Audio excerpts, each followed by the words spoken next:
Amy, let me tell you about a magical place that is so exactly designed to be enclosed space, year-round fun for the whole family that I bet you already know what I'm going to say before I even say the name. Let's say it together on 3. 1, 2, 3.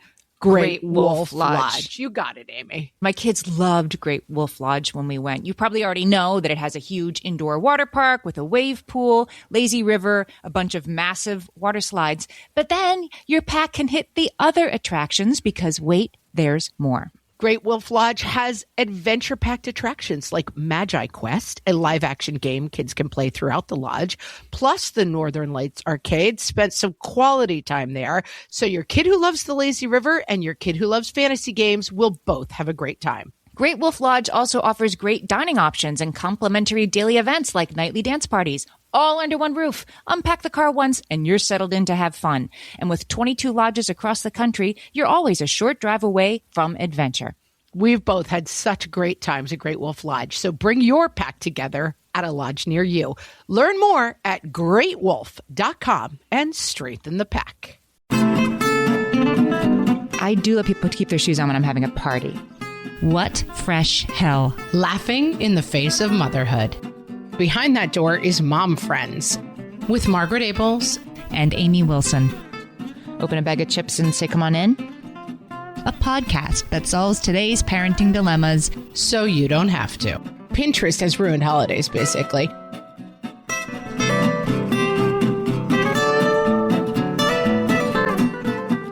Hey, everybody. Welcome to What Fresh Hell. This is Amy. And this is Margaret. And today, Amy, we're going to go through a host of scenarios and decide whether or not these things are hard for us. I think some of these are going to be harder for you. Some of them are going to be harder for me. But hardest of all for both of us, Amy, remembering to do mailbag. Oh. But we're going to do it today. We're starting with mailbag. Mailbag. I have such a good one today. Amanda on Instagram said, good morning. I recently started listening to your podcast and love it. One thing though, Margaret, has anyone else ever told you that you sound just like the actress Debbie Mazar? It's so bizarre. Anyway, I thought I'd share. Has anyone ever told you sound like Debbie Mazar? No one has ever in my entire life told me I sound like Debbie Mazar, but I love it. How much you do? I'm a huge fan. I mean, first of all, fun fact about Debbie Mazar, for some of our listeners, she exists. I feel that Debbie Mazar isn't Oldie Luxler. She was in Goodfellas. She was a really good friend of Madonna's. I mostly know her for being like Madonna's arm candy. That was my fun fact that I was going to share. She's Madonna's BFF, and I saw her once at the Grove, and I love her. I think she is amazing, and I'm glad that you think I sound like Debbie Mazar. I'm going to see if I can find a link to put up. She's got a stronger New York accent than I think I do. Yes, but I think it's like optional because I pulled up I'm like, does she sound like Margaret? And I pulled up some clips. And if you get her in a movie, it's like, what are you doing? Put it down over there. But when she talks in interviews, she doesn't sound like that at all. All right. Neither do you. Maybe we can pull a little Debbie Mazar clip and put it in here. I have to just say, my one like this, I was working on a commercial once and the director said to me, you remind me so much of a young Fred Willard.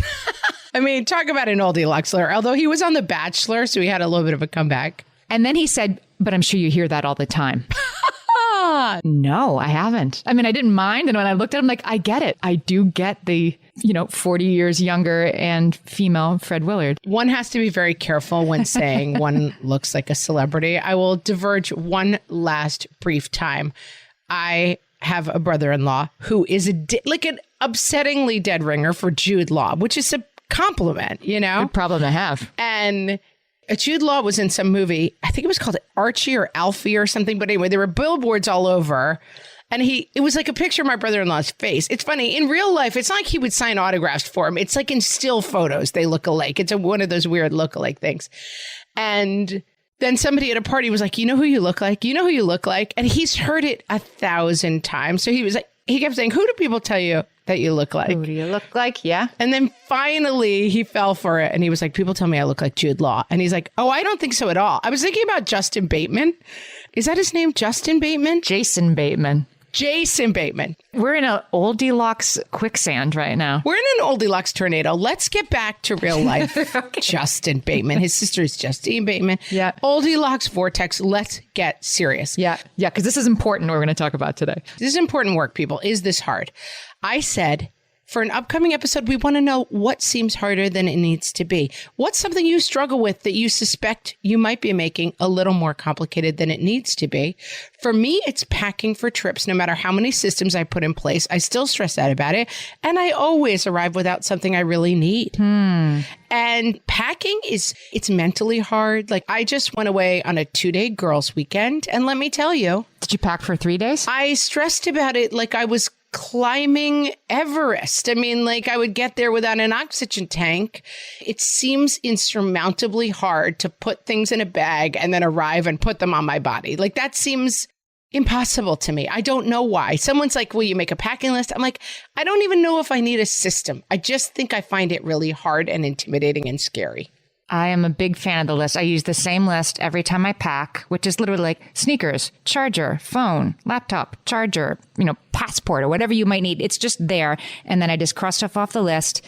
My kids hate the system, but then you have what you need. Although you still end up with like way too many shirts and not enough shorts, right? The thing I need to do is do a Google Doc. Like what I finally did with my Christmas card list is I put it in a Google Doc. I think you probably inspired me. I did tell you to do this. Right. You collect your Christmas card addresses once. Right. So that I pull it up, it's all there, and I'm like, this person moved, this person died, whatever. Like, I update it. It's a living doc. I'm not starting from scratch every time. Yeah. This is one packing list that I made once a long time ago, and I adjust it a little bit if I'm, going to a beach versus a, hiking trip or something. But it's basically the same list. I had a time of my life where for work, I was traveling quite a bit. And my roommate from college, who is a reporter and is always needs literally a go bag. Like, they call her and they're like, you need to be in Toledo tomorrow because something happened. Right. She is like, I pack a travel bag. So I have 3 pairs of yoga pants, a toiletries bag. She just went to Target and got all duplicates of her stuff and just keeps a bag packed. And I was like, and then she just launders it the night she gets home, repacks it, and so is ready to go. And I was like, I might have to almost go to that system. The duplicate toiletries I thought was a really good idea. Yes. Because I'm not a lotions and potions person. It's not like I have $500 moisturizer. Like, I could, for $100, put together all the toiletries I need for a trip and just keep my packed toiletries bag. You don't unpack. Yeah, I like that idea. Somebody said back to school shopping, that it seems harder than it needs to be. The clothes, the backpacks, the supplies, the different lists for each grade. It overwhelms me every year, despite the fact that my oldest just graduated. You'd think I would have figured it out by now. But I'm with you. My kids are older, and it's still like the books that my high schooler needs are on the school website, 8 clicks in. I have to enter the password and then scroll down and then type this and to get the book list. And it might change and the ISBN number changes. And it just feels like you need a doctorate to make sure that the right books are being ordered. And it does seem way harder than it should be. I don't do this at all. Our school has a system, I think it's a fundraiser, where you can order their school supplies for the next year and it comes in a box. And I order that box and that's it. And then September, one weekend, we always end up like, oh my gosh, we need to run and make a run for new clothes because your clothes are a mess. I don't do anything for back to school. I'm sure it gets harder in high school when they have to have specific stuff. Well, they need a graphing calculator, not a regular calculator, that kind of nonsense. Yeah, but see, that's in the box that comes from our school does it. I think, wow, I definitely spend more money than I would do if I went around to places and needed it. I just always have the kids who come home on day 5. I need a graphing calculator. It was on the list. I'm like, all right, we'll go this weekend and get one. But I play it as it lays. I'm about to send my oldest off to college and I'm stressed by the known unknowns. I know because I'm in a Facebook group of the parents that are going to this kid's college. People have their cars packed already. We're not leaving for a couple of weeks yet. So I'm not like those losers, but then I am sort of what is he bringing? And my kid couldn't care less. I'm not like those losers. The story of parenting. He couldn't care less. And I'm like, towels, a comforter, anything else? He doesn't care about the decor. It isn't like the theme of my dorm room is under the sea. He's not like that, but we do have to bring something thing. And anyway, that seems more complicated. Yeah, you have to have some stuff. I will say this is an outsourcing. My husband is an engineer and a planner. And one of the reasons why I'm like, I don't care at all is my husband, we had a kid who just went to a scouting camp. And I mean, they lived in the woods on a pallet for 9 days. And you had to have mosquito netting. Like you don't leave. It's not, I mean, I just go and I'm like, every trip, I just go to CVS and get it. Amy and I, when we travel for whatever we're traveling for the podcast, she knows like first stop is Meg's trip to the CVS where I get the deodorant I fought. I broke the self-checkout machine in New Orleans. Do you remember that? We were at CVS getting, I don't know, a bunch of stuff you forgot. And I was self-checking us and I like knocked it over. Yeah, I just go and get all the things I forgot. And it's part of the routine. But my husband, the scouting camp, sent a checklist. And as he put it in the bag, and I did help with that. But I also think you have to do that for scout camp. You probably have to have a 10-item thing for college or a 40-item thing for college. But for girls' weekend, I'm like, I'm not going to do a checklist for that. Come on. I just did an Ask Amy. I'm going to pitch that. Everybody should listen to that about a kid who loses everything. And what do you do about that? And I argued that, yes, there is a difference. There's a big difference between the girls' weekend to the cute town that's going to have a drugstore in it and your kid in the woods without mosquito netting for 9 days. Yes, that those aren't the same in total of concern. And this seems hard. It is a little hard. Like my kid college. Yeah, I don't need to worry about does he have 3 matching picture frames. He either doesn't want them or there's this thing called Amazon now. P.S. Did the whole list, packing list. My husband was also going because he was a camp counselor and he forgot his laptop. He was planning to work for 7 days. He forgot his laptop. I FedExed it to him. FedEx can find you anywhere. They found him in the middle of the woods with that laptop. Let me tell you. All right. What else is hard for some people? Let's talk about this one because I thought it was interesting that so many people commented about it. Trying to host things.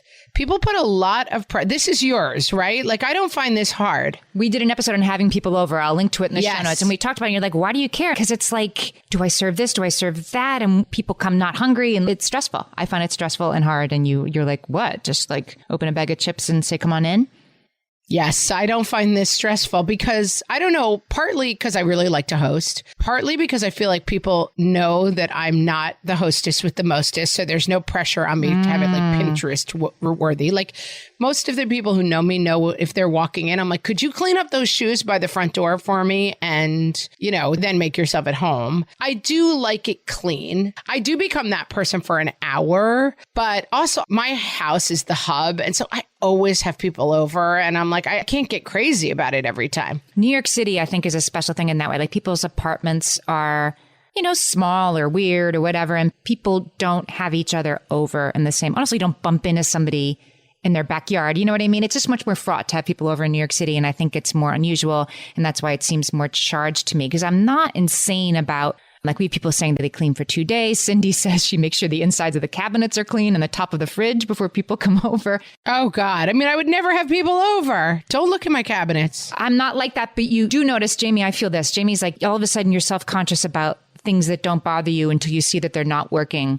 Like in my living room, we have this total feng shui weirdness. I have a lamp. I don't have ceiling lighting, so I have one of those big lamps that sort of like arcs over into the middle of your room from the corner because that's where the outlets are. Can you picture what I mean? Not really, but I'm also just laughing that you think anyone cares about that. It's not that they care. It's that I have like 18 people standing on a weird strip of my carpet and nobody will enter into the living room because there's this weird lamp that you have to navigate. Oh, okay. They're not consciously thinking about it, but it's just like, this party's being ruined by my lamp. But you see it through new eyes when people are coming over. Right. That I never knew was a problem until I had a party and nobody would enter the living room and just stood on a weird strip of my carpet. I will say you took a hit in Jamie's comment, though, Amy, because she said, I do let people keep their shoes on, though. I do let people keep their shoes on when I'm having a party. I don't like... Oh, you do? Martha Stewart, like, here are some Japanese slippers. We've been around. We've been down this road enough about the shoe versus no shoe debate. But I think that this is something that I do not find hard at all. And I think it's interesting. The idea that somebody would open a drawer in my house and see it was not organized and judge me is, I mean, my brain has never gone to that place ever in my entire life. Rebecca says, for overnight guests, I go as far as to organize drawers and closets. I hate that I turn into Cruella. Even my husband knows to hide a day or two before people come.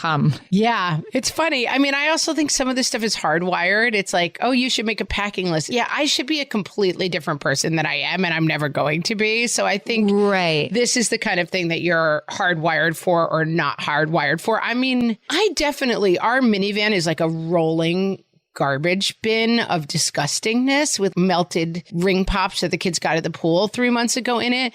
And I definitely, if someone's like, oh, can I jump in and ride with you? I'm humiliated for a moment, but like Popeye, I am who I am, Amy. I do have an easy fix for that, but it's getting harder these days. You know, the end of the plastic bags, which in most things is good, but it means you never have a darn bag in the car. So now just the other day, I was checking out of a drugstore somewhere with my daughter and they said, do you need a bag? And my, of course, like ecologically aware 13-year-old was like, no, we don't. I'm like, yes, we do. I will take that world-ruining plastic bag because we have all this junk in the car to get rid of. Just get that bag, Margaret, and then take a bag of garbage out of there. I like that you think that my minivan is one plastic bag away from cleanliness. It's not even close. So it is that hard, you're saying? Oh, it's really hard. All right, we'll be back with more hard things after this. For some of us, tax season is one of the only times that we look at our finances fully. And once it's over, well, that was terrible. And it is completely understandable not to want to think about it for another whole year. But using Monarch and being intentional with your finances in an ongoing way helps you see where your money is going and how you can put your refund to best use. We are here to tell you, simplify your finances with Monarch. Monarch is the all-in-one personal finance tool designed to make your life easier. It brings your entire financial life, budgeting, accounts and investments, net worth, and future planning together in one dashboard on your phone or laptop. Feel aware and in control of your finances this tax season and get 50% off your Monarch subscription with code FRESH. As you know, my husband and I are preparing to send, 3 kids off to college, and I cannot tell you how helpful Monarch has been in showing us our full financial picture, helping us to track our spending and reach important savings milestones. Our weekly meeting, Amy, it's now run by Monarch. Love it. Achieve your financial goals for good with Monarch, the all-in-one tool that makes money management simple. Use code FRESH at monarch.com for half off your first year. That's 50% off at monarch.com, code FRESH. You know that thing where you get an amazing pair of shoes at a really great price and want to tell everyone about it? Yeah, so do we. Here at Designer Shoe Warehouse, we'll give you something to brag about, like the latest styles from brands you love, or the trends everyone's obsessing over, or shoes that make you feel like, well, you. So go ahead, show off a little. Find shoes that get you at prices that get your budget. Head to your DSW store or DSW.com today. DSW, let us surprise you. Amy, we're back and we're talking about things that are hard, or are they really? Some things are hard. So car clean, you're saying that's hard. I'm saying it's not. Having people over, you're saying that's easy and I'm saying it's hard. Yeah, but also keeping the car clean is hard for me, but having people see my lack of cleanliness is not that hard for me. You know, I have a moment of shame, but I'm not organizing my drawers in case you look at them. It's not sufficiently motivating. Yeah. Okay. That's your problem, frankly. Let's talk about keeping kids behaved in public places. Amy says, keeping my son well-behaved or quiet in public places is hard. He was born during the pandemic, so we don't have a lot of experience with things like eating in restaurants or going to church. Oh, did you see the video? I'll see if I can put the link in the show notes to the toddlers entering big box stores for the first time because they're pandemic babies. No. It's adorable. I put it on our Twitter and I'll make sure to put it in the show notes too. Just these kids wide-eyed. Like, you know, they're like science experiments. Yeah, they're going into Target. Like, what is this place? So I have a lot of compassion for this, Amy. If you have like a 2-year-old who's not used to public place expectations, that sounds like that actually is hard. Is it harder than it needs to be? No. I also want to give a huge, it gets better on this. I will say my kids are now 9, 11, and 12. So it gets better after a long, long time. But we recently were on a trip, went down to the beach, went out to dinner to a place I had heard was good, walked in and immediately realized it was a super hipster, no kids allowed, no kids menu, everyone like giving us the stink eye for bringing kids kind of a place. And it was pouring rain and it was a little bit isolated and we didn't have a car and we didn't have a plan B. We're staying. I'm not leaving. And I have to say, I realized that my fear about my kids' behavior was a total vestige of a different time. Like my kids sat down, they ate, they were fine. I twice was maybe like lower your voice a little bit, but I wish someone had told me when my kids were young, you won't be dealing with this for the rest of your life. Your kids will chill out at a certain point and be able to sit in a restaurant and eat whatever on the menu. That is such good advice, right? Amy's in this situation with her 2-year-old. I have to teach him how to be good in public places. No, he's 2 and he'll be different when he's 3 and he'll be different when he's 4. He's going to figure it out. Yes. You think you have to clamp down on it or else it'll never be solved. But time is the corrector. Yeah, you're not the factor that much in this. Take your kid out if they're misbehaving in a restaurant. Don't ruin other people's meals. Oh, absolutely. You know, people sometimes are like, people shouldn't judge other people. I'm like, it's fine to judge your kid if they're in a restaurant where they don't belong and they're having a tantrum. They got to go. I mean, the worst meals I've ever had, we looked up, my kids were into some sort of Chinese food at the time, took them to a restaurant, turned out to be really fancy. It was like the only one around here that had it. I went, walked in, it was silent and fancy, and I had 3 kids under 7 with me. And the whole experience was a nightmare. Don't put yourself in bad situations. Just do a 180. Practice manners. Yeah. And then by the time your kid is like 8, 9, 10, they're going to be able to function in a restaurant and it's not going to be a huge nightmare. But yeah, not something you need to fix on site. We've talked about this on the podcast. Set the expectations before you go. If they're not meeting the expectations, leave.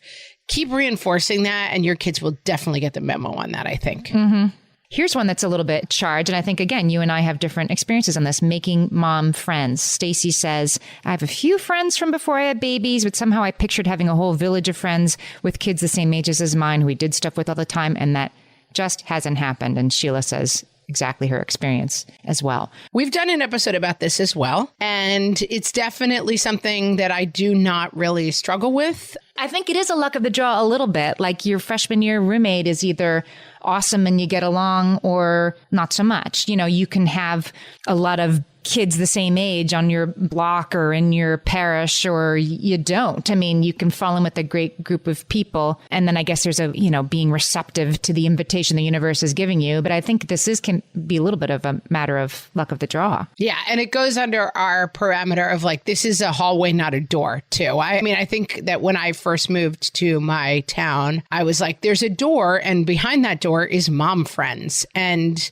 I can't find the door. It took me, you know, a couple months to really find some people who I was friendly with. And it's a hallway. It's like you pick up some people here and then they fall away and then your kids fall out and then it's awkward. And then over here, oh, look, you took a cooking class. There's a new person you're friends with. This is an evolving situation too. It's not like a do you or do you not have or will have mom friends. It can be so hard. And if it is hard for you, then you spend the additional energy that you spend feeling that it shouldn't be hard or that it's easier for other people or what did you do wrong or whatever. I feel like that's all extra sort of, you know, stuff clogging the filter that gets in the way of you walking up to that person and saying hello. Like spending a lot of time second guessing yourself on top of it all does not make you the most relaxed and approachable person in a group setting. For sure. And it's a classic one of the more you think it's hard, the more you kind of layer onto it. And, oh, those people don't like me or they think I'm this and they're that. And probably most of that is not going on. I just went on a girls' weekend with some mom friends. And, you know, it's like those funny conversations about, well, this is what I thought when I first met you. And this is what I thought of you, you know, and it's all wrong. And it's silly now because we're friends. And mom friends is complicated. But I think sometimes we maybe make it a little bit harder than it needs to be.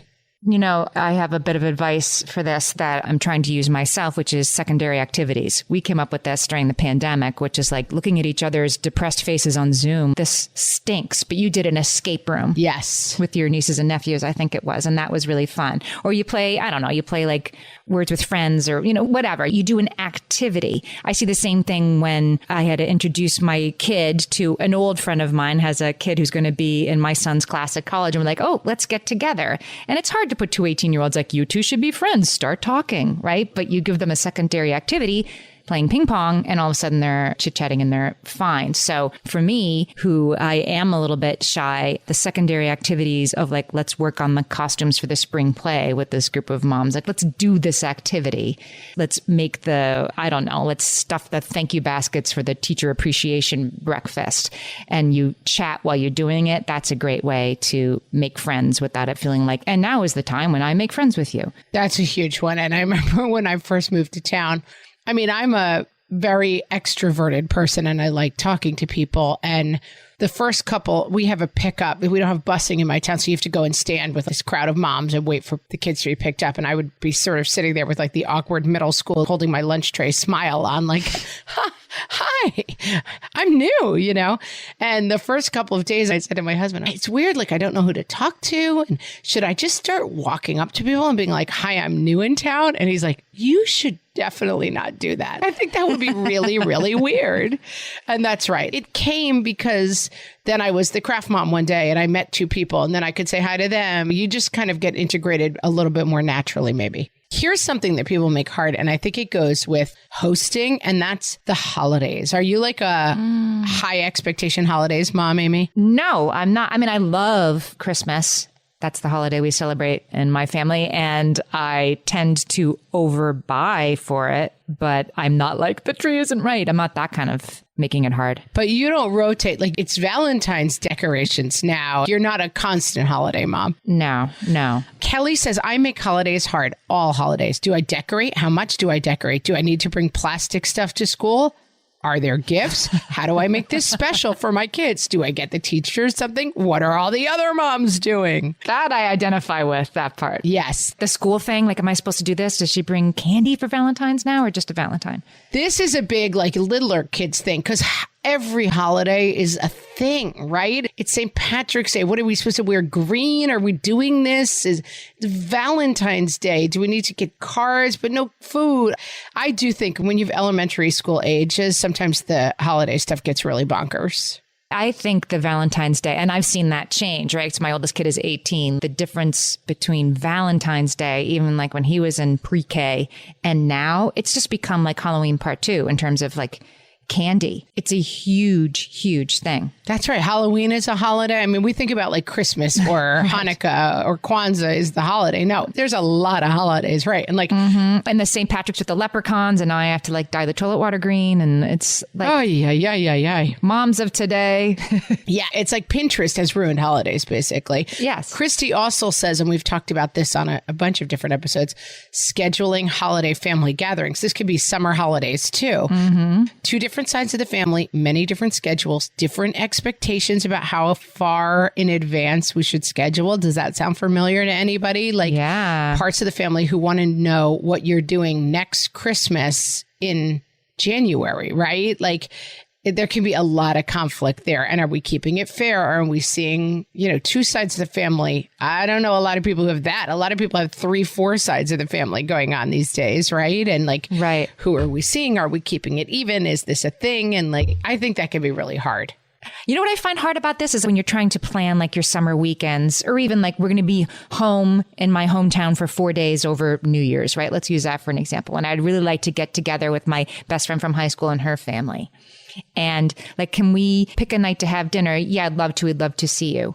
And then you say, which night works? And they're like, any night. I can kind of go with the flow, whatever. And then you're like, can we pick a night? Like, I am the person on the other side of that. And it's like, I need to pick a night for that. So I know I have the 3 other nights free. One to see my mother-in-law, and one to see my mom, and one to see this person. I find I have like sort of like, yeah, let's plan. Let's definitely do something, whether it's the summertime or holidays. And then nothing actually gets planned because everybody's trying to be kind of flexible, but we're so flexible that nothing ever happens and you went back to school and you never did that summer thing you were supposed to do.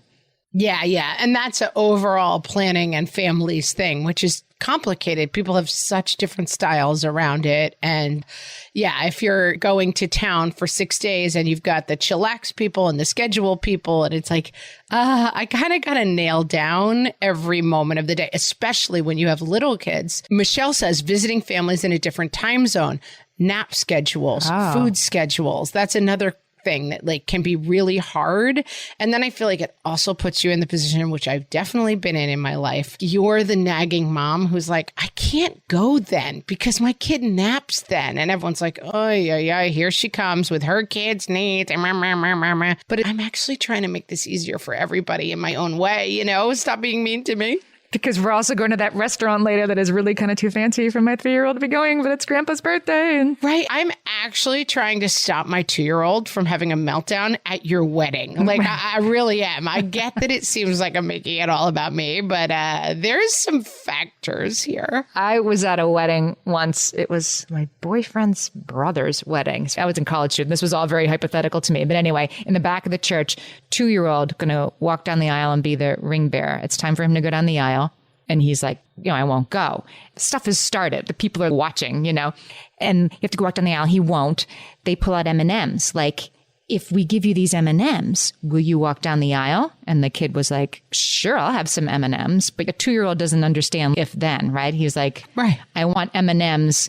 And I'm not going to walk down the aisle. So now he's at M&Ms, and then he still refuses. Then he's being told he's a bad kid, that he starts crying. And, he should have had a nap yesterday is what I'm saying. Yeah. And everybody else in the family was like, but we wanted to have fun. Right. I'm like, yeah. It's hard. All right. We'll be back with even more hard things. My favorite skincare products actually feel more like self-care, like they're so nice to put on and they smell so good that I'm actually happy when I get to that part of my day. And I swear that is how I feel about Osea's anti-aging body balm. Amy, you are usually the lotions and potions queen on this podcast, but I have to say, hard agree. Osea's anti-aging body balm is a liquid silk body balm that combines the lasting hydration of a lotion with the firming power of a serum, leaving skin smoother and firmer. This body balm is clinically tested and designed to deliver visible results you can see and feel. So we've gotten to use this product for a couple of months now, and I swear I have really noticed firmer and smoother skin, like on the back of my hands. It's like getting a mini spa treatment from head to toe. Get a spring-worthy glow with clean, clinically tested skincare from Osea. And right now, we have a special discount just for our listeners. Get 10% off your first order site-wide with code FRESH at OseaMalibu.com. That's 10% off your first order with code FRESH at OSEAMalibu.com. Amy, when I'm having a good hair day, it usually makes my whole day better. And that's why on every day, I'm taking Nutrafol. Nutrafol is the #1 dermatologist-recommended hair growth supplement brand. And it's the #1 hair growth supplement brand personally used by dermatologists. Nutrafol's hair growth supplements are peer-reviewed, NSF certified for sport, and clinically tested. Nutrafol offers multiple formulas for men and women tailored to different life stages and lifestyle factors, so you get support that's actually right for you. Adding Nutrafol to your daily routine is easy. Order online, no prescription needed, with automated deliveries and free shipping to keep you on track. Let your hair be one less thing to worry about. See visibly thicker, stronger, faster-growing hair in 3 to 6 months with Nutrafol. For a limited time, Nutrafol is offering our listeners $10 off your first month subscription and free shipping when you visit Nutrafol.com and enter promo code LAUGHING. That's Nutrafol.com, spelled Nutrafol.com, promo code LAUGHING. And now, your coronavirus status update. From the What Fresh Hell podcast. it's just such a relief that COVID is finally over. Right? I mean, we're getting back to real life in a sense. I mean, no more masks. For now. No more. For adults. Of course. I mean, if you're under 12, then yes, still masks, still. It is so nice to be getting back to normal. 100%. I just feel great. Except for this, little creeping dread I keep having about the variants. It is so nice to be back with my family members. Except for cousin Cheryl. She won't get the vaccine, so I don't want her in any enclosed spaces with my kids, so that's been awkward. And also flying to see people, I mean, I'm still really unclear on that. Are we doing that? Is that safe? And also sleepovers, because that still does not seem like a good idea, but I mean, maybe? But still, I mean, think about how great it is to be looking forward to back to school and finally, a totally regular school year. Yes. Although we did just say the kids are going to need the masks again. And also maybe the rest of us with the masks. Well, let's hope the vaccine holds up. This has been your coronavirus status update. From the What Fresh Hell podcast. Amy, everyone thinks laundry is hard. Laundry is hard. All right. What's hard about laundry? Laundry is when I don't find that hard. I mean, you have to always be doing it, but I feel like I do like a load a day and there's always more, but it's not like, oh no, what will I do with all this laundry? My thing with laundry is that the system always breaks down somewhere. That's the problem. And this is what people said. Yelena said, putting away folded, clean laundry. That part. No.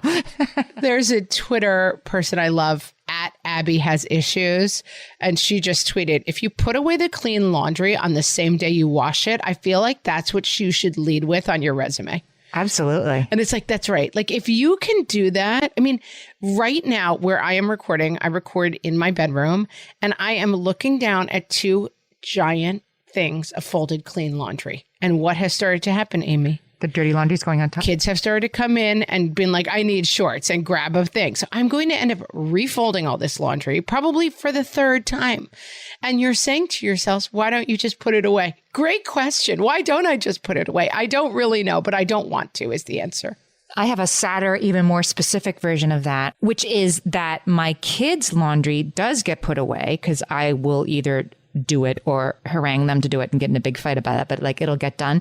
But my closet, you can hardly open the door because there's so much clean laundry to put away, dirty clothes to wash. Like I can't get to my own closet because I have to like organize everybody else first and then I never get to me. I put myself last. Yeah. Well, let me tell you, my kids, when people are like, I wonder what my kids will remember about me. My kids will remember me standing in the middle of the living room screaming, I don't have any clean underwear because I'm always cleaning other people's laundry. Yeah. That will be their main takeaway, I think. Yeah. And they'll be like, and she was right. And you know, my insane screed where I scream when I open my drawer for the 9 millionth time and I have no underwear to put on and I have to wear my husband's boxer shorts because I have been too busy cleaning everyone else's laundry. I agree. I'm going to back you up when that time comes. And say like, she was right. Thank you. You're going to be like, your mom was right. It was a painful time. Kate says, and this is true, she used to use a wash and fold laundry service. It honestly felt it didn't save me that much effort because gathering the wash and then putting it away is at least half the problem. Right. And this is where my system breaks down. Put away laundry service. My husband and I are excellent at putting a load of laundry in the washer. We win. We are amazing at it. But there are 5 more steps to the process, and it always breaks down somewhere along the chain. And the hardest part is putting it away. Yes, you need somebody to do the invisible work of putting it away. And my kids have started doing it, but then it's like they leave it upstairs and I go up and it's everywhere. This is the thing, people. Don't come at me with solutions. I don't want to see it on the Facebook page. What you really need to do is get your kids. I get it. I get that there's a lot of things I could do to make it better, but right now I'm just complaining about it. Right now you're just saying this is so hard. I want to say this one because this is so hard. Making a doctor's appointment, Kayla says. Calling the doctor to make an appointment. It is so simple, but I overthink it and worry. It's so hard. I will put this on my list over and over again. It's just a phone call at this point.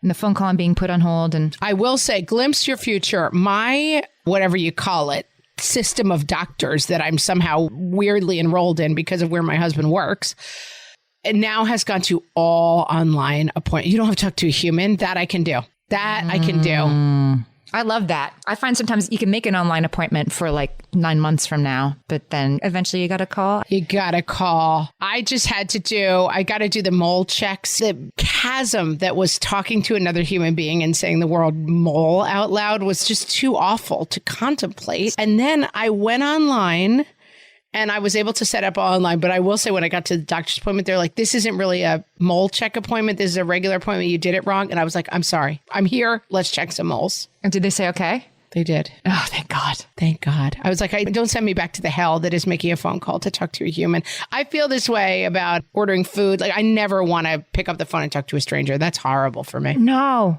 that's very hard. I agree. My husband knows he has to order the pizzas. I can't talk to humans. Terrible. Let's talk a little bit about this hilarious entry by Kate. She's very, very upset about baby wipes and why they are so hard. She says retrieving a baby wipe from the disposable baby wipes bag when they're all flattened in there, including the top wipe. My fingers don't fit through the little opening and I pinch at them so aggressively that I just end up tearing off a small piece of wipe. All the while, my other hand is attempting to keep the baby's legs and feet out of her massive poop. And somehow her mega strong core still twists around and gets poop somewhere it's not supposed to be. And I'm raging to myself, 6-year-old. We are flying a helicopter on Mars, and yet the wipes never come out how we need them to. Yeah. She's got a point. Yeah. Your kid will picture you for the rest of their life screaming about people on Mars while your baby wipes don't work, and they will think you are insane. But we just want to say, Kate, we see you. You're absolutely right. Why is there a rover roving around Mars and you do not have easy access to a baby wipe while you have the baby's feet in one hand? Why is Jeff Bezos spending good money launching himself to barely space, kind of space? He went to kind of space. He was in space, connecting through the Orly airport means you were in France. He was barely in space, comes back down. He spent $400 billion. I don't know what that cost. A lot of money when he could have changed lives. To go to space. Work on baby wipes, Jeff Bezos. Gosh, women need to run the world. Something tells me Jeff Bezos has never touched a baby wipe. Am I right, ladies? It's very possible. Very possible. But yes, Kate, you're 100% correct. You couldn't be more accurate if we tried. Kara says, and she's 100% right, the post office, I feel like I've scaled a mountain when I complete a task at the post office. Oh my gosh. I just went to the post office to renew my two of my 3 kids' passports. Oh, horrible. That is to do an old deluxe alert. It's the likelihood I was going to get a no soup for you Back in my day. would send you home without the thing because you had 2 of the forms, but not the third one. And you didn't sign here and you didn't sign there. I spent so much time getting ready for this passport renewal, wait in line at the post office, get to the front. The printer missed half of the bottom line, my printer at home, because apparently the post office sized the form too big for 8.5 by 11 sheet of paper. No passport for you. You can predict it. It's like the DMV. My husband, thank God, he's my minder. I often say I was rewatching Downton Abbey. He's my valet. He's my Mr. Bates. Okay, you're going to go to the DMV. Here is what you need. He gives me a folder like I'm a 5-year-old, and he sends me off with a note pinned to him. If there's a problem, please call Mr. Abels. But yes, the post office, similarly, you're just what is going on? My niece was recently overseas and I had to send her some packages, and me and the post office lady did become good friends because sending a package to Africa, how are we on Mars and we can't send a package on Earth somewhere? How can you get a laptop to a Boy Scout camp in the middle of nowhere? Yeah. I will say, God bless the Boy Scout camps. The camps, the FedEx person was like, we send a lot of stuff to camps. And because I went in this is never going to work. You might as well fire up the Mars rover. This is going to be this hard. And she was like, oh no, that camp's in our system. People forget stuff at camp all the time. But yes, I believe that running around and screaming, why are people on Mars? Why is Jeff Bezos running around space when I can't get a package out is a fair thing to be doing. I don't care what your kids say. We're going to finish off with Cassie, who says, my favorite shirt says, I run a tight shipwreck. And that's so true for me. I seem to be great at coming up with systems and relying on them, but I don't seem to have a plan B for when my ship goes under, which it does all the time. It's like everything in my life is set up with the domino effect. I think I expect my systems to work flawlessly. And then when they don't, I realize my scrambling process is more complicated than it needs to be. And Cassie, same. I feel like we're headed for the rocks at all times, and I'm just going to face that when we get there, is my basically default system. That is as hard as it needs to be because you can't have 2 fully thought out plans or 3 for every. No, I can't have a plan B. I'm like, Amy, we're going to CVS on the trip every time. Your husband is plan B Abels, right? He'll cover it. Yeah, my husband is good. That's different. That's plan B, or we could do this instead. You're just do the thing. Lay this out for me. I always give my husband a hard time because he's plan B, because I'm always like, okay, here's what we're going to do. We're going to put the things in the bag. Then we're going to put the bags in the car. Then we'll stop at the pool, pick up the kid. I have dry clothes for her. And then we'll go straight from there. And my husband's always like, or we could bring her home. And I'm like, why? We don't need a second option. This plan is fine. Making things hard for me has been this realization that my plan is fine. Is there a better plan out there? Almost certainly. There's probably several worse plans. And also the plan may well fail. But I run a tight shipwreck. When we hit the rocks, we're going to figure it out. And guess what? We've hit the rocks a billion times and it's always kind of fine. We'll FedEx the laptop. We'll order out for pizza because I burn the dinner when I'm hostessing. We'll go to CVS every time I'm ever traveling with Amy because I didn't bring a toothbrush. I'm not going to fix the system. I'm just going to improv when we get there and it's going to be okay. Because for you, like planning for every outcome is making it harder than it needs to be. Making it harder than it needs to be. Yep. All right, we solved it. Solved it. Folks, thank you for answering all our questions in such a fun way. We always love talking to you on our Facebook group. Come join us if you haven't. And please do us a favor. Give us a rating or review wherever you are listening to this podcast. That's what helps people find the podcast, is lots of people saying that they love the podcast and telling people. Yeah, it really helps. It really helps us out. So thanks so much in advance for doing that. And we will talk to you next time, friends. So long.